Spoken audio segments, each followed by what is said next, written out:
राधे राधे। जय श्री कृष्णा। कार्तिक मास की जय। विष्णु भगवान की जय।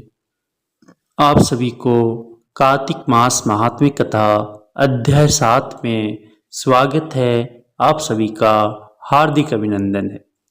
नारद जी ने कहा, हे राजन, कार्तिक मास में व्रत करने वालों के नियमों को मैं संक्षेप में बतलाता हूँ, उसे आप सुनिए। वर्ती को सब प्रकार की आमिष, मांस, उड़द, राई, खटाई तथा नशीली वस्तुओं का त्याग कर देना चाहिए।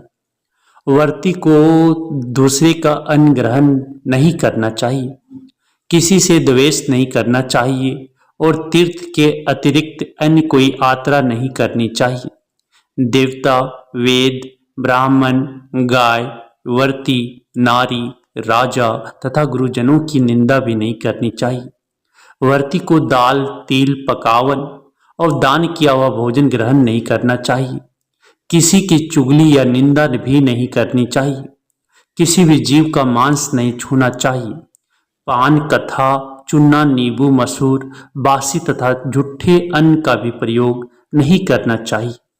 बकरी, गाय तथा भैंस के अतिरिक्त अन्य किसी पशु का दूध नहीं पीना चाहिए। कांस्य के पात्र में रखा हुआ पंचगव्य, बहुत छोटे घड़े का पानी तथा केवल अपने लिए ही पका हुआ अन्न प्रयोग करना चाहिए।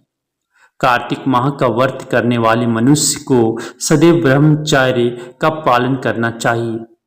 उसे धरती पर सोना चाहिए और दिन के चौथे पहर में केवल एक बार पत्तल में भोजन करना चाहिए। वर्ती कार्तिक माह में केवल नरक चतुर्दशी, जिसे छोटी दिवाली भी कहा जाता है, के दिन ही शरीर में तेल लगा सकता है।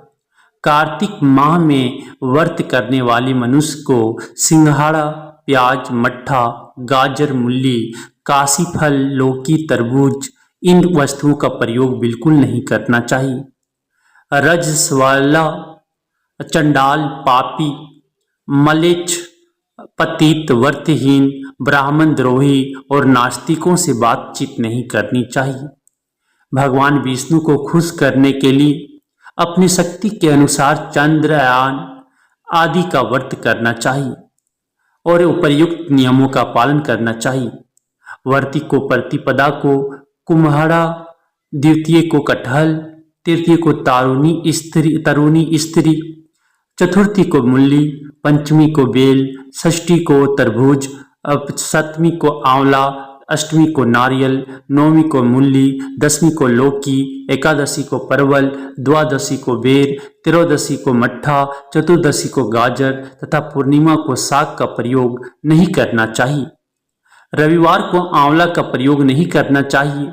कार्तिक माह में व्रत करने वाला मनुष्य यदि इन शाकों में से किसी शाक का सेवन करना चाहे तो पहले ब्राह्मण को देखकर ग्रहण करें। यही विधान माघ माह के व्रत के लिए भी है।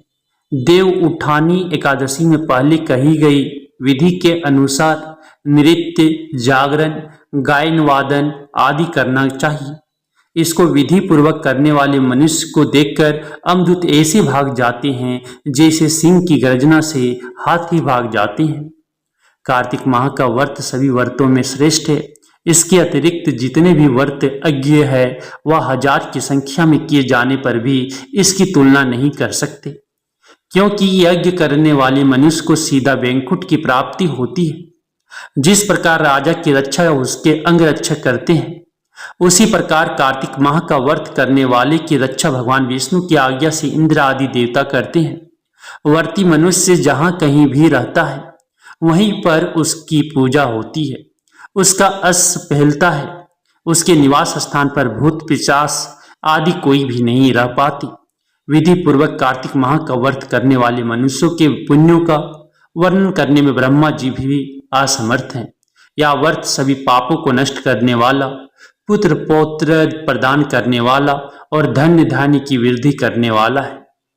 इति श्री कार्तिक मास महात्म्य कथा अध्याय 7 समाप्तम। राधे राधे। जय श्री कृष्णा। प्रेम से बोलिए कार्तिक मास की जय, विष्णु भगवान की जय।